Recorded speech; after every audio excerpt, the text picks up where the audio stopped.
जाहाफ्रा मा मोसान जाबाय थायो अबाव रोङाफ्रा मानो लेखा फरायलाय लेखा फरायना खोन्थालाय ख ग घ ह स ज झ इ ओमफ्राय जाबायबो रोङा होमबालाय माथो दे नों खिलुखौसो देखायगोन हामा एसे बे माबाखौ दोनलाय सिखिरिखौ रोंना रोङाखै सिखिरिया गां फा फा बिरबायो खुसियै बिबारफ्रा हायला मोसायो लोगोसे बारजों बेरे सिखिरि बेरेमाया बिबाराव बानानै सोबो बिबारनि गोदै गोथाव बिदै गोजा गोथां गोमो गाबनि बिबारफोरा मानो बारो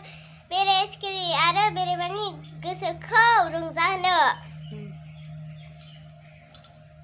जोब्बाय आरो हाथाया नोंनि हाथायानो थाइसेल'सो बेसेबां गिदिर जानो हानाय नंला नोङो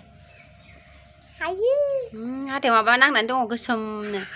गाज्रि नैसो खिरख'न जाजोब्बाय बेना हाथायानो गैला जाला बेना हाथाया आंनाथ' हारांगाथार नै गिदिरथार नै सिन्दुरा हामा इदि होनना